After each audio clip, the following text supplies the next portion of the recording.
First question is going to be about Mark. How's he moving around? What have you seen? Mark's doing great, man. I think he's doing pretty good. It don't look like he had no surgery or anything happened to him for real. Excited to get him back and have him kind of share the burden a little bit? I'm very excited he came back, man. I'm glad. I rode him the other night. I rode him just last night. I said, man, glad to have you back, big bro. It ain't nothing like having him in the backfield with me and stuff. So. I know you don't mean pen and paper. You mean like I IM'd him or something, right? Oh, yeah, I had texted him on the phone. So I texted him on the phone. Were you a little sore after being the top guy the last 2 weeks after games?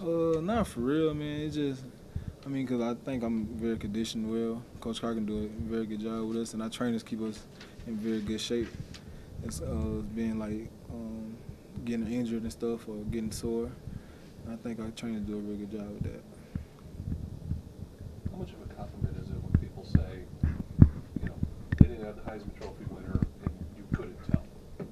That's a real good compliment. That's an honor to be, even to mention with Mark, he's the Heisman Trophy winner. But just to fill the shoes and stuff, people just to say that it don't look like we're losing a step at all. And Mark was a big issue for our team last year. He was a big person. He had a big role last year for our team. So it was like, filling the shoes or just taking up the slack or whatever. So, we ain't losing no step, and don't nobody else see that we are. So I think we're doing pretty good. Which did you enjoy more with the team? Knocking that defensive tackle over on the blitz package or on the blitz pickup with a touchdown? I think the blitz pickup, man.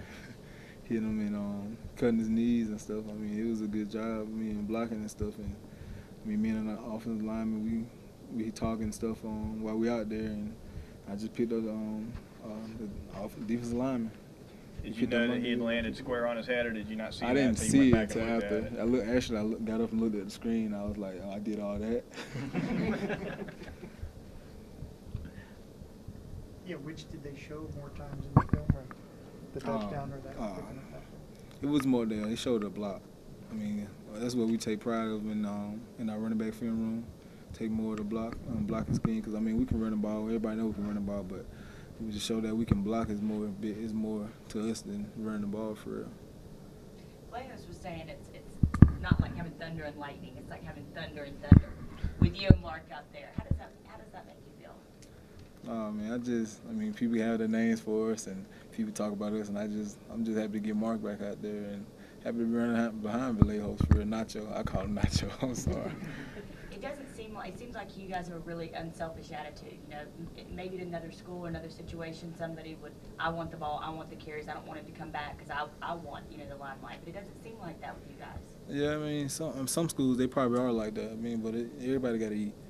And so it's like, it can't be selfish if you don't have no family.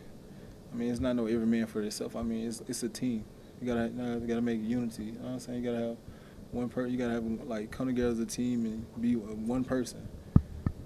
Speaking of unity, obviously Eddie Lacy's role is going to take a step backwards with Mark coming back. How does he handle that?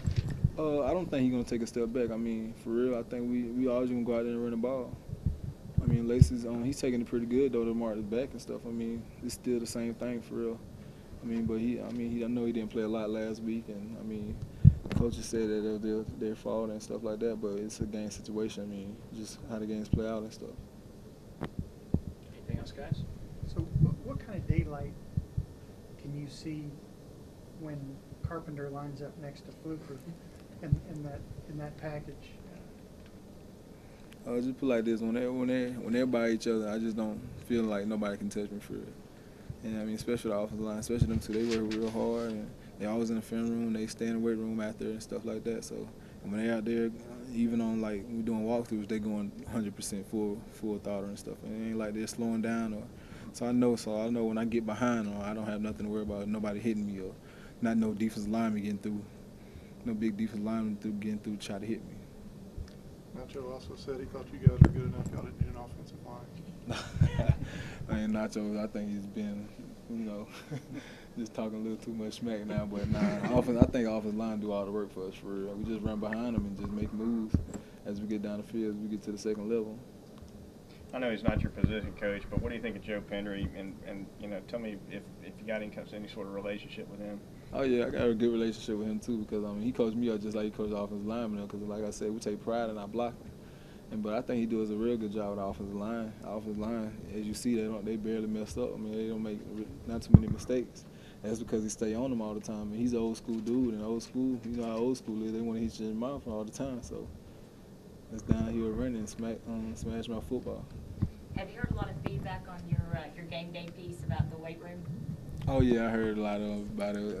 My brothers called me and stuff. They was talking mess to me and stuff like that, and say that I talk pretty good and stuff like that. And they said like they can still outwork me and stuff like that. But other than that, I mean, I got a lot of good feedback from family back home and people from Pensacola and stuff. And even just riding around or going to the mall down here, I got a lot of feedback from it. And they were like, "You really bench 460, or you can really do all this weight?" And I was like, "Yeah." And that helps you out on the field. Yeah, it do. It really do. How much do you get noticed and recognized around town? Oh, man, I get noticed a lot, man. It's barely, I can barely go somewhere and not getting noticed and stuff. I mean, but I love it, man. I mean, I feel like it's bad if I'm not getting noticed, for real. Can you put on sunglasses and a hat and get by? Nah, they still know me who I am. I mean, I try to wear braids and I ain't wear my dreads out anymore. I mean, but everybody know who I am, though. So, I mean, I guess it's a good thing, though. Older You're brothers? playing against the defense this week that gave up 54 points to Wake Forest. So some people might not take them seriously in a game like this. I mean, yeah, we got to take them serious. I mean, because you can't take no days off or no teams off, for real. I mean, because you don't want to slip up and miss on the opportunity that we have to go and conquer another giant. I mean, they're another giant to us, and we got to go out there and play ball. One more? We good? Older brothers or younger brothers? You mentioned your brother. Oh, I'm the youngest. You're the youngest? Yeah, so. When they like tell you they can still whip you? Oh, stuff like yeah, that? they always tell me that, and I still believe them because I'm still the youngest. I'm still the baby boy, so. But nah, they don't mess me that much, though, no more, for real. How many older brothers? How many? So many of us. I don't even want to get into that.